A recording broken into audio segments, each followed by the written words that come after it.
Olá, queridos irmãos, graça e paz. É bom estarmos juntos aqui novamente para estudar mais um trecho importante da Palavra de Deus. E a dúvida que nós vamos responder hoje é a seguinte: hoje vemos muitas pessoas que têm o hábito de fumar. Nunca encontrei nada na Bíblia específico proibindo o uso do tabaco. Será que a Bíblia proíbe realmente alguém de fumar? Ou podemos concluir que pelo fato dela não mencionar nada sobre o fumo, não seja pecado fumar? Muito obrigado ao querido irmão pela sua dúvida. Esse tema, aliás, aqui divide muitas opiniões, mas eu vou trazer uma visão bíblica aqui para que a gente aprenda a respeito dessa questão de fumar e Bíblia, ok? E você tem alguma dúvida? Aproveita, coloca aqui nos comentários, eu quero saber a sua dúvida, e a sua dúvida pode ser selecionada e virar o próximo vídeo aqui do canal, ok? Então aproveita essa oportunidade abençoada e desde já, se você está nos visitando hoje aqui a primeira ou segunda vez e ainda não está inscrito, faça a inscrição aqui embaixo do vídeo no botãozinho inscrever-se. Faça parte da nossa comunidade. A gente faz vídeo novo sempre, de segunda a sexta às 15 horas. E já temos mais de 500 publicados. E a minha meta pessoal é responder 1000 dúvidas aqui no YouTube. Então você vai ser muito abençoado em participar com a gente da comunidade, ok? E se você ainda não me conhece, sou o presbítero André Sanches, do blog esboçandoideias.com, e sou autor também desse canal. E eu ajudo pessoas a compreender a Bíblia com uma linguagem fácil, mas com profundidade, sem aquela teologia complicada. Então vamos à minha lousa de explicações e aprender mais dessa questão. Vamos lá? Então vamos lá, texto na tela, Gênesis 1:29, um texto muito utilizado por quem gosta de usar o fumo e inclusive alguns tipos de droga. O texto diz o seguinte: e disse Deus ainda, eis que vos tenho dado todas as ervas. Preste bem atenção nesse destaque, ervas, que dão semente e se acham na superfície de toda a terra, e todas as árvores em que há fruto que dê semente. Isso vos será para mantimento. Olha só, muita gente utiliza esse texto então para dizer que Deus, ele fez as ervas, ele deu as ervas e a gente pode utilizar para o consumo. Sim, exatamente, utilizam esse texto. Mas é evidente, porém, que nesse texto não temos nenhuma aprovação bíblica para que a pessoa fume. Se toda erva é para ser usada, então deveríamos comer, por exemplo, capim e outras ervas? Evidentemente que não.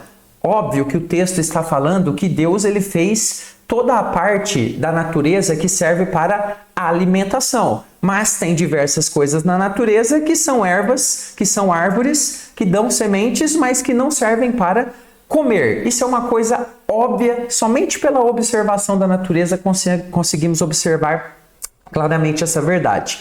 Então veja, realmente nós não encontramos nada específico bastante na Bíblia a respeito do fumo, ou seja, falando diretamente sobre fumo. Não existe, por exemplo, o 11º mandamento, não fumarás. E aí, tem gente que se confunde quando isso acontece na Bíblia, quando ela não fala diretamente a respeito de uma questão. Por quê? É muito simplista a gente crer que a Bíblia é apenas um livro de leis que dizem o que pode ou o que não pode. Ou seja, se falou que não pode na Bíblia, então não pode. Se não falou nada, então posso fazer o que eu quiser. A Bíblia é muito, mas muito mais do que isso. A palavra de Deus, ela traz princípios que nos ajudam a avaliar qualquer tipo de situação e tomarmos sempre a melhor e a mais sábia decisão em qualquer tempo da nossa vida e sobre qualquer tipo de assunto. É por isso que agora nós vamos examinar juntos princípios a respeito de fumar.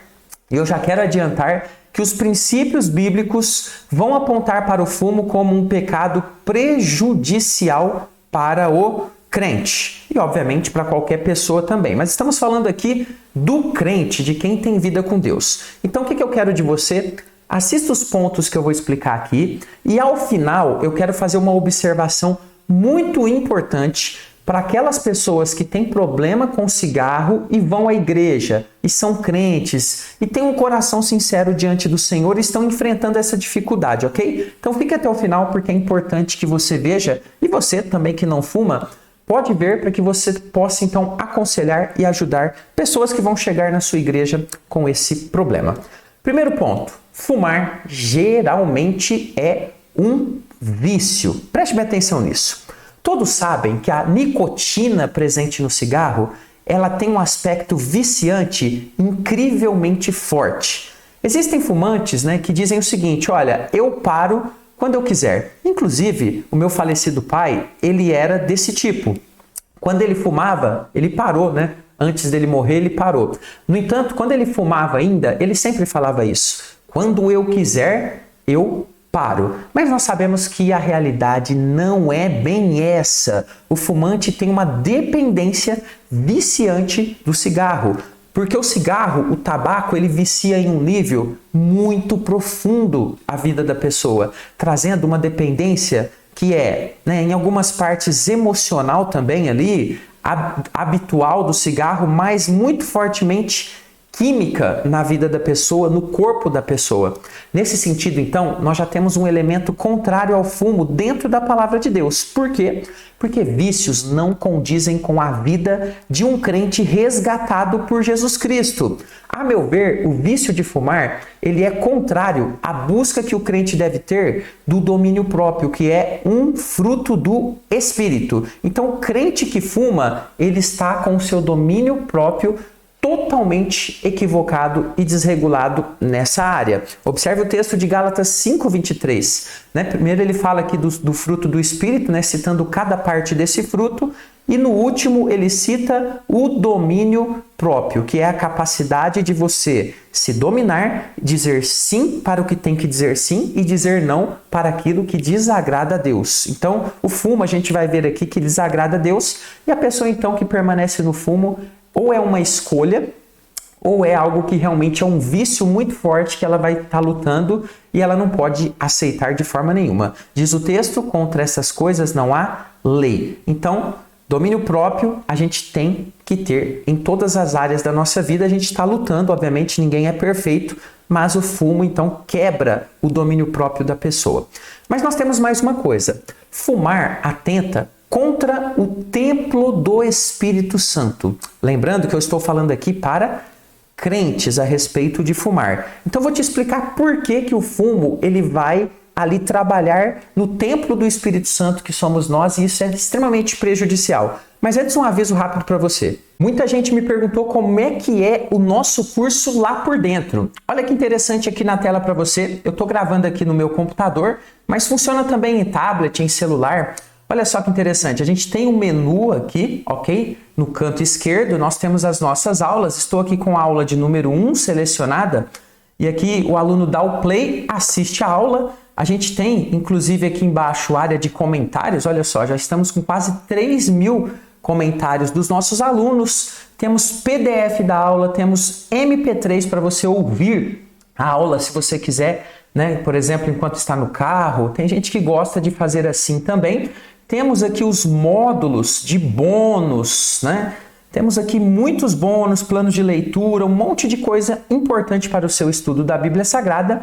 E aqui, olha só que interessante, temos os módulos das aulas, olha. Então você consegue abrir aqui os módulos, ver cada uma das aulas, muito organizadinho, de Gênesis a Apocalipse. Então veja, participe, é uma oportunidade muito importante para que você aprenda a Bíblia Sagrada, tudo mastigadinho, tudo organizado. E claro, você consegue inclusive falar comigo pelo Zap aqui, já tem um link para você clicar, já cai dentro do meu Zap para fazer perguntas, ok? Então, participe com a gente do nosso curso. Se você quer então participar do nosso curso, aqui abaixo do vídeo você vai encontrar um comentário que o YouTube sempre deixa fixado aqui. Você clica em cima desse comentário, vai abrir a área de comentários, no primeiro comentário fixado tem o link do nosso curso. Ou então você acessa o nosso site esboçandoideias.com, que lá também você tem informações. Bom, vamos lá. Nunca é demais lembrar que o cigarro contém cerca de 5.000 substâncias tóxicas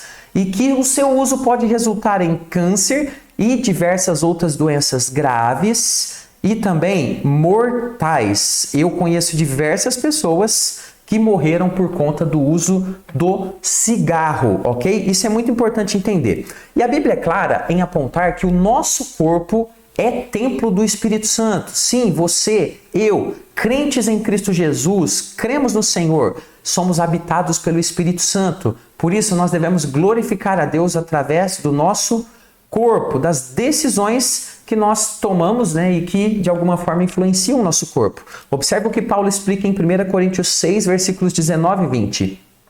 Acaso não sabeis que o vosso corpo é santuário do Espírito Santo, ou templo do Espírito Santo, que está em vós? Olha só, o Espírito está em nós, o qual tendes da parte de Deus e que não sois de vós mesmos. Nós passamos a ser, então, propriedade exclusiva de Deus, povo santo, como diz o apóstolo Pedro.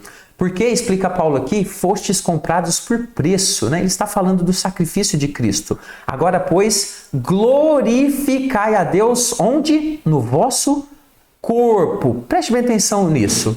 Eu não consigo imaginar como alguém que faz uso de uma substância tão maléfica ao organismo como o cigarro possa glorificar a Deus em seu corpo com essa atitude. Você consegue? Será que um fumante pode dizer, por exemplo, olha, quando eu fumo um cigarro ou 10 cigarros no meu dia, eu estou glorificando a Deus através desse ato? Será que alguém consegue falar isso? Eu duvido, justamente porque o fumo atenta contra o templo do Espírito Santo em um ato escolhido, Apesar da pessoa estar em vício, ela está escolhendo muitas vezes aceitar o vício e viver naquilo. Lembrando que no final desse vídeo eu tenho um recadinho rápido sobre vício, ok? Então fique até o final. Olha só, terceiro lugar, fumar é semelhante a outros vícios condenados pela Bíblia. Preste bem atenção nesse destaque, semelhante. Alguns defendem então que o uso do tabaco é correto, apoiando-se no fato da Bíblia não condenar de uma forma direta esse uso, como a gente disse no começo do estudo.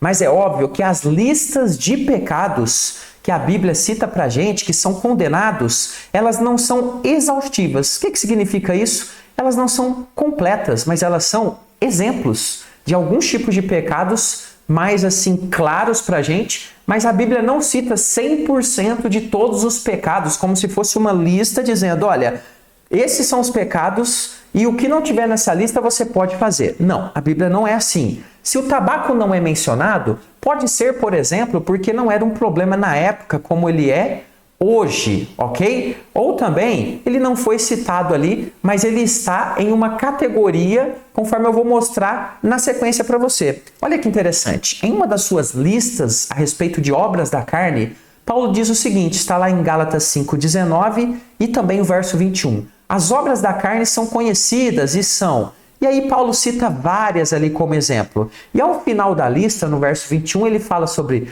bebedices, que é o uso ali excessivo da bebida, glutonarias, que é o uso excessivo da comida, e diz o apóstolo, coisas semelhantes a estas. Então preste bem atenção.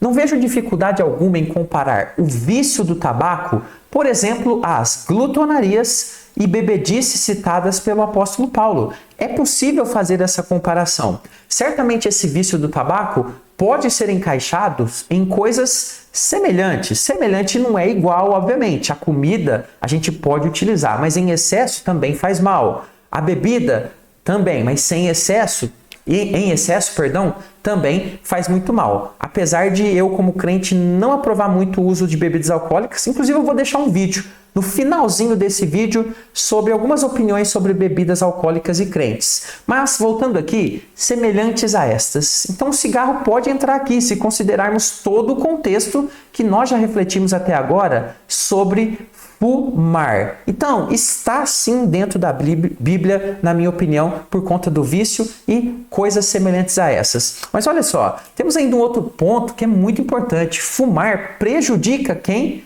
O próximo. E a Bíblia nos manda o quê? Amar o próximo. Veja que interessante. Hoje já se sabe que mesmo as pessoas que não querem fumar, mas que ficam próximas de fumantes, também acabam colhendo males do cigarro de forma indireta. São chamados fumantes passivos. A maioria dos fumantes, em algum momento, infelizmente, acabam cedendo ao vício e fumando próximo de alguém. Ou até mesmo alguns, por conta da liberdade que tem em casa, fumam perto dos filhos, da esposa, dos pais. Olha que tristeza isso. E aí, prejudica quem? O próximo. Então é uma falta de amor ao próximo. Tudo isso por causa do quê? Da força que o vício desempenha na vida daquela pessoa e que, na maioria das vezes, ela aceita. Apesar de todas as leis buscando proteger os não fumantes, nós sabemos que na prática as coisas não funcionam tão bem assim. Aquele que fuma, ele dá um jeitinho e ele acaba muitas vezes prejudicando pessoas. Considero isso então uma atitude de violência sim contra o próximo, já que a pessoa prefere dizer sim para o vício a dizer sim para a saúde do próximo e também a sua própria saúde, o cuidado com o seu corpo, o templo do Espírito Santo. Agora esse finalzinho aqui eu quero uma atenção especial de você, de todos os irmãos aqui que estão acompanhando até aqui o vídeo. É preciso salientar que o fator viciante, essa palavra é muito importante, viciante do uso do tabaco, do fumo, pode fazer com que o seu uso vire uma doença. Preste bem atenção nisso. Muitas vezes aquela pessoa que está ali fumando, nem sempre ela está, por conta de apenas uma decisão própria. Não, eu quero fumar. Às vezes ela está na luta e está passando por uma doença de dependência química grave. O vício fica tão forte que nem com muita força de vontade consegue largar esse vício. Ou seja, não podemos reduzir esse vício prejudicial apenas ao âmbito espiritual e da vontade. Porque muita gente diz o seguinte, olha, se você quiser, você para, você não ama a Deus. E coloca um peso tremendo sobre essas pessoas que estão lutando contra o vício. Veja, estou falando daqueles que estão lutando, não daqueles que aceitam o vício. Então, se você ou alguém que você conhece está lutando com o vício, ela pode estar doente. Às vezes serão necessários medicamentos, acompanhamento psicológico e outras ajudas médicas que o nosso Senhor Deus, por misericórdia, nos deu nesse mundo, para que a gente se livre desse tipo de coisa. E todas essas coisas, então, vão ajudar a pessoa a se libertar desse maldito vício terrível. E é claro, a ajuda espiritual também é muito necessário. Com a ajuda do Senhor e com recursos naturais que o próprio Senhor proveu, é importante que o viciado, aquele que está fazendo uso desse tipo de substância, ele esteja na luta para sair disso. Por isso, a igreja deve acolher, sim, acolher essas pessoas e orientá-las corretamente a respeito dessa questão. Mas é claro, o fator fundamental é a pessoa fazer o quê? Reconhecer o seu erro e o prejuízo desse erro de usar o fumo. O erro para si mesma e também para o próximo. Esse é o primeiro passo para a plena libertação. E, obviamente, se não está conseguindo se libertar sozinho, peça ajuda. Vamos usar medicina, vamos usar psicologia, vamos usar acompanhamento pastoral, mas vamos sair desse terrível vício no nome de Jesus, porque é possível. E para a gente fechar o vídeo que eu prometi, 5 razões porque você sendo crente, ou eu sendo crente, eu não bebo bebidas alcoólicas e eu acho que você também não deveria beber. Eu explico tudo nesse vídeo e aí você depois pode comentar se você concorda comigo, ok? Então, assista esse próximo vídeo. Até o próximo. Fica com Jesus.